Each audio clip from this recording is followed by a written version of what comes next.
Hello all, and welcome to this, and we're going to do something I haven't done in years, I don't think, and that is a DVD review. Yes, because you see, I finally got this.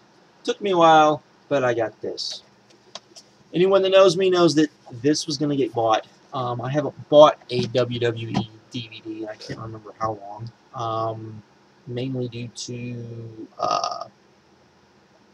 well, a lot of the stuff, the newer stuff, I'd seen on Netflix, and there was nothing I felt really compelled to buy. This, though, because I am such a big nut for war games, was something I felt compelled to buy. Is it a perfect set? That's debatable. I say that because I would have liked to have seen every War Games match. I know many of the War Games matches were just house shows, um, done over and over and over again. But I'm that big of a War Games nut that I would have liked to have seen every War Games match. We did get, I believe all 13 that had been, released released before or had been on TV before, and it's War Games, and I love it. It's a good little set. There's not a documentary, but it's mainly best of stuff, so you wouldn't maybe expect a documentary. Though you do have Dustin Rhodes, who of course invented War Games. He talks about how he came up with it and the whole thing. He does little vignettes in between each match, explaining all the stuff. And we get everything that you would expect. You get the first War Games, which was awesome, of course.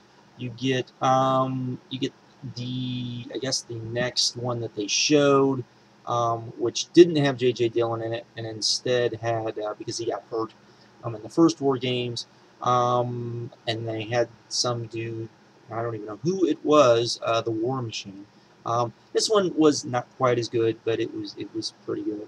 And then the other thing is they did the first Tower of Doom match, as kind of something different, saying they were trying to do something, take War Games to the next level, I guess. Match isn't all that great, but storyline wise, it's awesome. If you watch, if you've ever seen it before, this isn't it's not as bad as the Hogan one. The Hogan one is just horrible to watch, and you're just like, oh my god. But uh, then, of course, you get all the awesome stuff.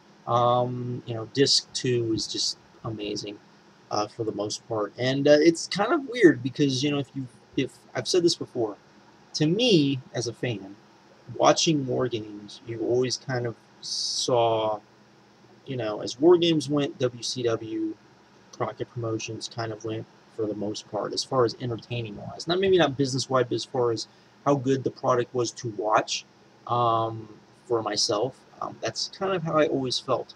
So, for example, when Hogan came in and you had that horrible War Games when Hogan came in, which, I mean, you had the Shockmaster War Games, which, after that debacle, everyone was like, that's going to be the worst War Games ever. But then you got, the first Hogan War Games, which was horrible for a War Games match. And then, all the other, you have the NWO War Games, which weren't as bad. I mean, they were good. And storyline wise, I think they were, they served a purpose. And they definitely kind of, I think show everything that was wrong with WCW and everything that was kind of right with WCW for those two matches. And then, of course, you get, the War Games 3-way, which was, what it was. And then, of course, we get War Games 2000, which was, Russo's revenge in more ways than one. And, that's a big, fuck you, Vince Russo, for, even putting War Games in the title of that shitty match, which you put on Nitro, and it was just absolutely atrocious. But, yes, it's good to see it that way. I'm sure pretty much everybody has seen probably every single one of these matches. As I said, I believe all 13 have been released previously. So it's not like anything anyone has not seen before. I thoroughly enjoy it. Thoroughly enjoyed the DVD because, again, I am a War Games mark, and I, enjoy my War Games. So there you go. So all I can say with this is definitely go get this. It's War Games. You get all of the good War Games. You get the bad War Games too, which I think is good because, again, as I said, I think it really shows kind of the peaks and valleys of WCW and Crockett Promotions, and all of that, and yeah. Like I said, if my only real gripe would be, you know, as someone that's that big of a fan of war games, I would have loved to have seen just throw them all on there, even though yes, they're all going to be the same. But most war games are the same anyways. Face, you know, two guys start, heel team wins, the advantage. Heel teams are on the advantage. Last guy for the face comes in, he runs wild. Heel team loses. That's war games in a nutshell. And it works. And it works beautifully as long as egos and other things don't get involved. And even sometimes, you know, in the early days when those got involved, it worked.